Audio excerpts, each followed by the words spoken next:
Hello everyone, welcome once again to my channel. Now if you are new here, please like, subscribe and also hit the notification bell to be notified anytime I post a new video.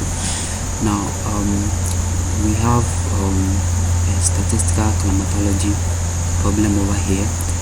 Now the question says we have to pick maximum temperature data for 21st July 1995 to 21st July 2021 on monthly basis, and then from there we do the computation for yearly average, standard deviation for each of the year, the first and third quartile, and then we construct it a histogram.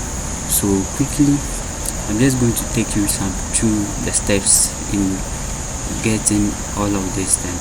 So first step is for us to download the data, and then so I'm going to show you guys a site for you to download the data, and then so we have to use the site Power Access Data Viewer.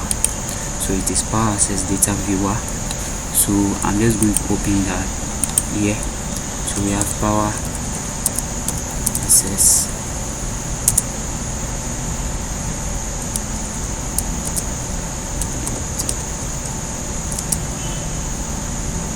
so we have it here, Power Access Data Viewer, and then is this. So you click on this, or better still, I'll leave the link to the site in the video description, so you can check the video description for the link.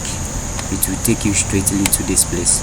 So now we are on the site. Now when you get to the site, you will see some pop-ups. So what we have to do is to click on Access Data, and then as you can see, it is like a global area. So what you have to do is to select a particular coordinate, and then from there you can obtain your maximum temperature from those areas. So quickly, I'm just going to take I'm going to select a particular region. So first, what we need is the first one is the coordinate, the lat and then the long. So I have some coordinates over here from Benin, so I'm just going to copy the whole of that, and then let me put it here. So let me paste it here, and then the long also copy the whole of that, and then paste it here. Okay, so now we have our coordinates. Now we also need monthly or annual data. Now the annual data over there, there is an annual data over here, because if you go to the site and you are choosing the various variables, especially when you get to this side, we need monthly data, but then it is monthly and annual. But you don't worry, just select monthly and annual. Now for the first part, you select agroclimatology, and then we also need our year. So the whole thing starts from 1995, so we have 1995 somewhere here, and then to 2021, and then our latitude is just that. So we just copy the whole thing here, and then you just put your latitude here, and then your longitude. So your longitude is just this, so you just copy it and then you put it here. Okay, and then the next parameter is to select an output format. So we have different kind of output formats: the NetCDF files, the ICASA, and then the rest. But then select CSV file, so it will come in the CSV file form. So, and then our parameter that we need to select here is temperature. So you select temperature, and then you open the option over here, and you realize that these are the sub parameters under temperature and then thermal infrared flux. So quickly just deselect the rest, or you can just deselect everything. Then you only need temperature at 2 meter maximum, so you select that one, and then that's all. So we have all the parameter here, and then next thing you do is to just submit. Now when you submit, it's just going to it will just move to that particular coordinate that you chose. So if we check the coordinates, remember I chose somewhere in Benin, so we have here, so we have somewhere in Benin over here. So it is telling me that this is where we are picking the data from. So from here, okay, so from here, the output file, you select CSV and then you click on it. When you click on it, it will just download the data for you. Okay, so now we have the data now. So the next thing is to now open the data you have downloaded. So so let's open the data that we have. So quickly, let's open the data.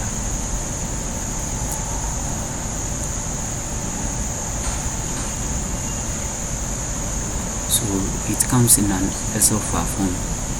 Okay, so this is the data that we downloaded. So look at the whole thing. We have so it's telling us the site, which is the NASA Power data access viewer, and then the resolution is telling you that monthly and annual. The date is just on the 1st January 1995 all the way to 31st December 2021. So and then it's giving you the latitude and the longitude, and then every other information concerning the data. So you realize that we have 2 meter maximum temperature. That is what this means. And then we have the years over here. Now you can see these were monthly data. Remember, it was monthly and annual. So you realize that we have January, February, March all the way to December, and then we have the annual values over here. So what we are going to do next is so the next thing to do is to get rid of the annual column. So let's get rid of the annual column. So we have to do this manually. So get rid of that.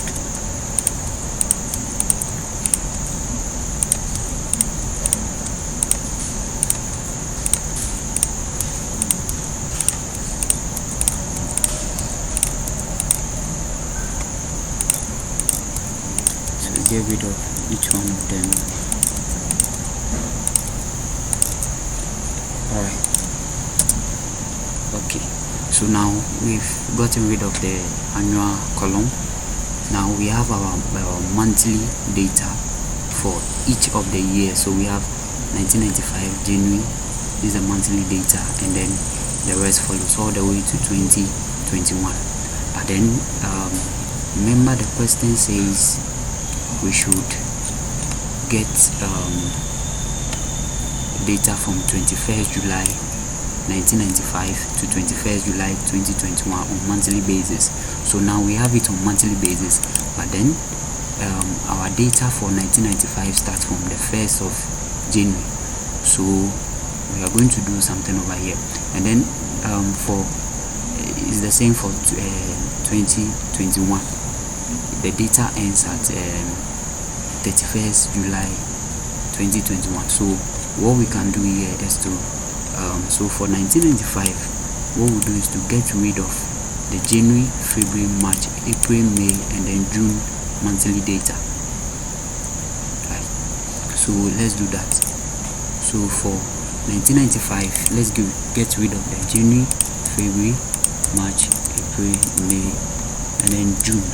And then we are going to do same for 2021, because the whole thing for 1995 it started at 21st July, so we can maintain this.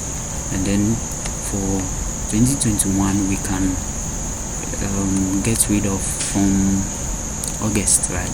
So from August, September, October, November, and also December. Okay, so we can have the data this way. Okay, now the next thing to do is to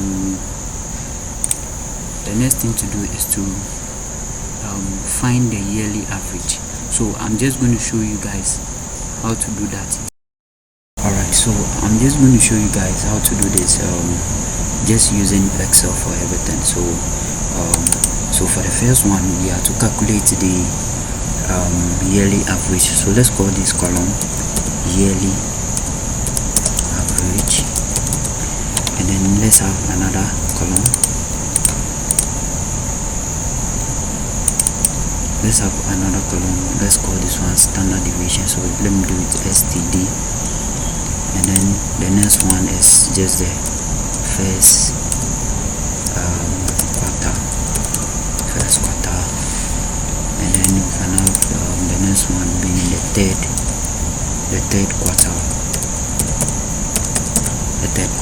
Okay, so from here we can then go ahead and calculate for the yearly averages, but then we are going to use a formula to do that. So we have this formula, the sum.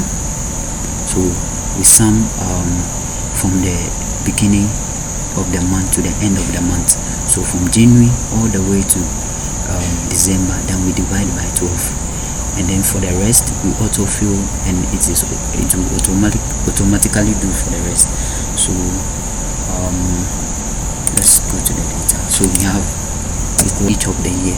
Now calculating for each of the year, what we do is to just do equal to the sum of so what you do is to select from the beginning of the year, of the month, all the way to the end of the month, and then you close that. So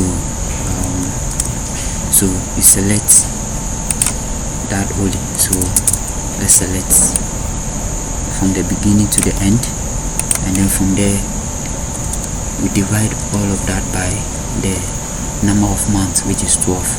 So when you select that, it gives you the yearly average. And then what you can do is that you don't have to do for the rest. What you can do is to just autofill for the rest, and it's just going to automatically solve for the rest. Okay, now for standard deviation, I'm just going to use this formula. So we have this one here. So the standard deviation is this. So we also do that for the standard deviation. So we have here equals STDV dot X, and then you select from the beginning of the month to the end of the month for 1995, right? And then close it, and then you enter. Then you get the standard deviation for that. For this one also, you don't have to do for the rest. You just have to autofill for the rest, and just automatically calculate for the rest. Now for the first quarter, we are going to do the same thing. So that one is just equal to the quarter. So we have the quarter into brackets. So you select from the beginning of the year, of the month to the end, and then from here what you do is to just add command to it, and then 1. You just add 1 to it, and then close the bracket. Now the 1 basically means the first quarter. So when you press enter, and then it solves for the first quarter. So you also autofill for that also. The third part, we can also autofill for that. So equal to the quarter. Then you select from the beginning of the month all the way to the end of the month, and then you just add your comma, and because this is the third quarter, you just add 3 here, and then you close it, and then you press enter. So it also solves for that, and then what you do next is to autofill the rest, and then it solves for the rest. Okay, so basically this is what we have for the values that we are supposed to find. Now another thing you can do also is that you can select all of that, and then because they are in a lot of decimal places, you can just leave them all in 2 decimal places. So you can go to number here, select number, and then it put everything into 2 decimal place. So basically we need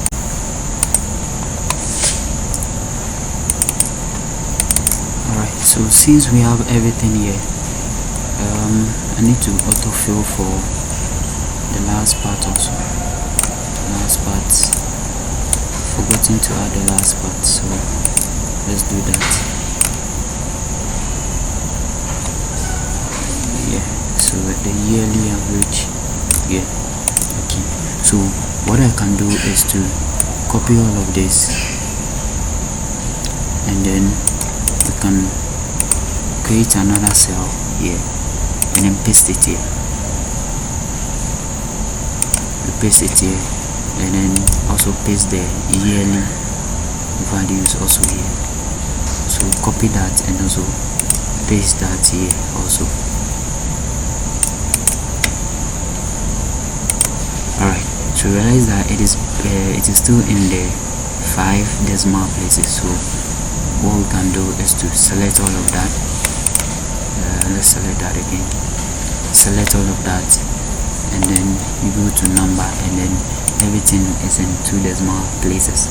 So these are the values that is being required of us. And then the next question says we should just use our own interval and also construct the histogram. So what we are going to do is to so frequency table, I need the yearly values here. So let me copy that and then just put it here. And then I need the yearly average. So the yearly average, and then paste it here. Okay, so now to draw the histogram, you can also use Excel in drawing the histogram. So you can select all of these 2 values, and then you move to insert. So you move to insert, and then you go to where you see the chart, and you select this one particular. So if you select that, you see that histogram. So you can select this or that. So when you select this, and then it gives you the histogram. So we can have something like this for the histogram. So the question says you should use your own interval, right? So you can see that this one is giving you an interval from 1995 to 2004. So from 1995 to 2004, we have about 10 values within them, and then from 2004 to 2030, we have about getting to 9 values, and then from 2013 to 2021, yeah, and then we have about 7, yeah, almost 7 or 8, yeah. So realize that when you sum everything up, the values here, so we have 10 here, and then we have everything up, we have 10 here, and then plus this one is almost 9, so 10 plus 9 is 19, and then plus this one is 8, so 10 plus 9, 19 plus 8 is 27 in total. So this will be the histogram for everything. So basically that is how you can do everything, just using Excel to do that. And then with this also, when you compare the whole of this to using Python in solving that, you are just going to get the same thing. So it is okay when you use Excel in doing that. Okay, so I think I'm going to end the video here. So thank you very much for watching this video. I hope this video was helpful. If you are new here, please leave a comment in the comment section, and also if you like this video, give this video a thumbs up. So thank you very much, and I'll see you guys probably in another section.